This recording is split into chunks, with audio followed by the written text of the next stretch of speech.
Welcome back to the news today. It's been called the best week of the Obama presidency, from same-sex marriage rights to the Affordable Health Care Act and a key trade bill. Has the U.S. president cemented his legacy? With me to understand this, or to actually, let's say, celebrate this, is Dr. Udi Sommer, Associate Professor of Political Science at the Tel Aviv University. Good evening. Good evening. And also Professor of Political Science, Dr. Hani Zbeda. Hi, good evening, Lucy. Hi.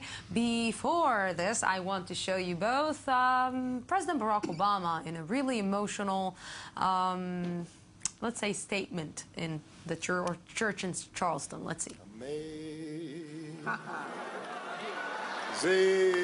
grace, how sweet the sound that saved a wretch like me. I was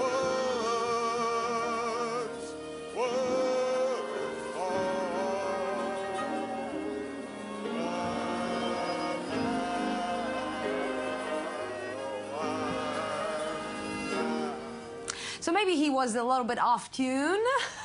A little bit. But coming from the President of the United States, this week was, wow. You know, we could say a lot of things about President Barack Obama, but this week was like a victory after victory after victory for him. And still, I anticipate 3 more by the end of this year. 3 more by the end of this year? Yeah, 3 more, which he needs. He needs the Iran agreement, he needs the nuclear agreement, and he's looking forward for some kind of educational report, which will help him kind of like get out of it with also an education reform. But here goes. Barack Obama went into the White House with like 100 tons on his shoulders. The first black president of the United States, came from inner city, with all these expectations, and then he landed into his lap without asking the Nobel Peace Prize. And people were saying, okay, so what now, what now, what now, what now? The economic crisis, health crisis, issues with Iran, the Middle East is on fire. And I think he's gaining some of the public respect internationally and also nationally, and I think it's a good week for him. I wouldn't be singing him if I was him. He's not up to it, but keep on with the public policies. I think he will deliver some more by the end of the year.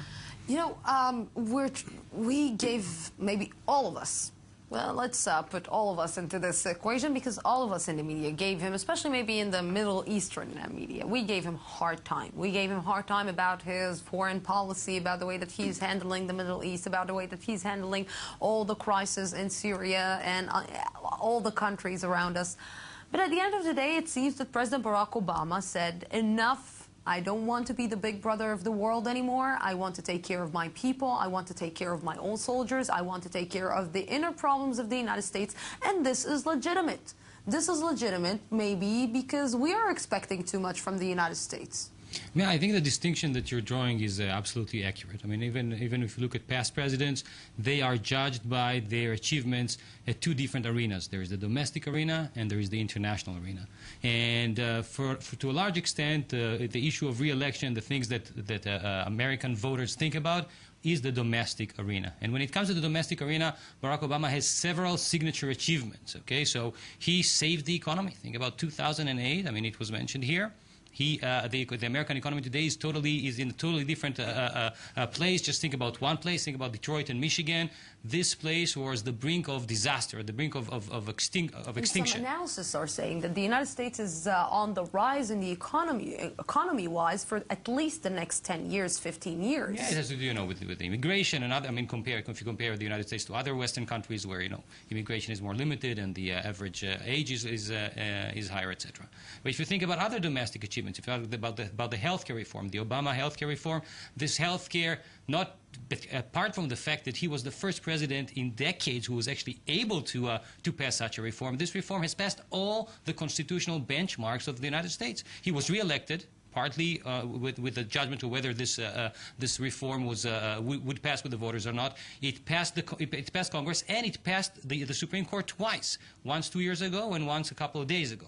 So in the domestic arena, obviously, Barack Obama has lots of achievements. In the international arena, not so much, but you need to remember that in the past, Americans don't vote that much on foreign policy. For the most part, it's the economy, stupid, just like Clinton said. Even the trade bill, if we are going to look at the trade bill that he passed like in this week, it's also affecting the foreign policy. It's affecting even Israel, because now, let's say, all the European countries, all the European maybe companies cannot boycott Israel, for example, and they will have to trade with Israel because this is part of the deal. I would say yes, but I do not think that was his main concern when he passed the bill. I would say his main concern... This comes as a bonus. Yeah, it comes as a bonus to Israel. I think it comes as a bonus to part of the European governments, which will now have the ability to say, well, we want to join the BDS, but you know there's the American trade bill, and we are not able to do that.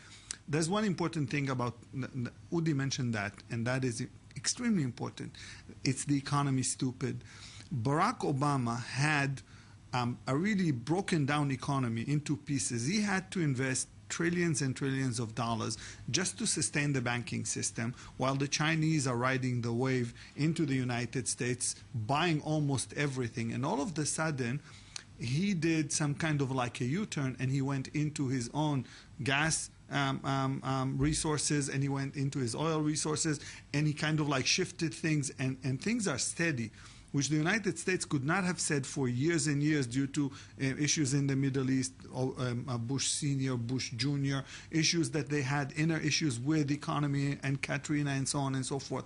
He took upon himself major disaster areas. And I think even the trade bill, he's looking first and foremost for number one, the United States. And I think the people in the United States appreciate that. I think they're not really interested in what's going on in the negotiations with Iran, but he wants that for himself. But that will leave the legacy, like, you know, this will leave the mark in his legacy, the domestic problems, and nobody will look into the foreign policy issues about that he didn't leave any stamp in the foreign policy. I'm not sure that he wouldn't leave a stamp, and I think, you know, thinking about the United States, as was mentioned here, in the long run, the trade bill is dealing with, I think, the major challenge of the United States in the future, which is the rising giant of China.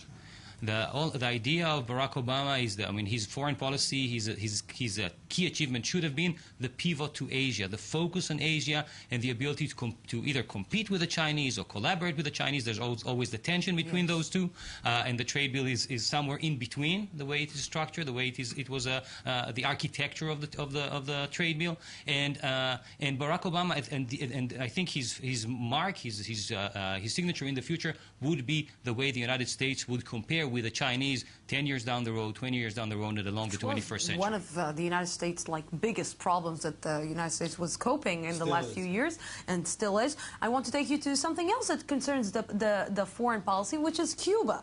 Cuba was a major thing that Barack Obama managed to, let's say, in one way or another, solve, and maybe it was already solved and he only just, let's say, put it on the table. Cuba was falling apart. Castro's not there. They have issues, no money, really no economy. The infrastructure is crumbling and so on and so forth.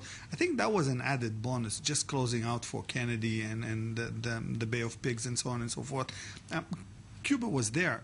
His problem was Detroit. His problem was Michigan. His problem were the areas that were hit by the... Cuba, that it's also connected to, you know, to the Hispanic community in Israel, in the United States. Immigration policies. It's the immigration policy, basically. He won with the immigration policies. He's already passing the bills to somehow nationalize some part of the immigration and the immigrants that are in the United States, naturalize them, get them into status, and so on and so forth. I think that was his policy from the get-go. He just had problems with the House, and he overcame them. Yeah, I think Barack Obama, I mean, with the immigration policy, with the opening the diplomatic relations with Cuba, he is trying to cement what we would call, I think, in the future, the Obama coalition. The Obama coalition that consists of Latinos, that consists of the young, that consists of African Americans, that consists of other minorities such as Asian Americans, all of which overwhelmingly voted for Obama. And if we think about the future, the big question for Hillary Clinton is whether she's able to maintain the same coalition in the it's upcoming amazing. elections. I wanted to finish exactly with Hillary Clinton. Maybe he's giving her just, you know, just come in, and I'm giving you everything. I was reading your thoughts. Thank you very much, gentlemen, for having this conversation with me. And we're going to sports. Less than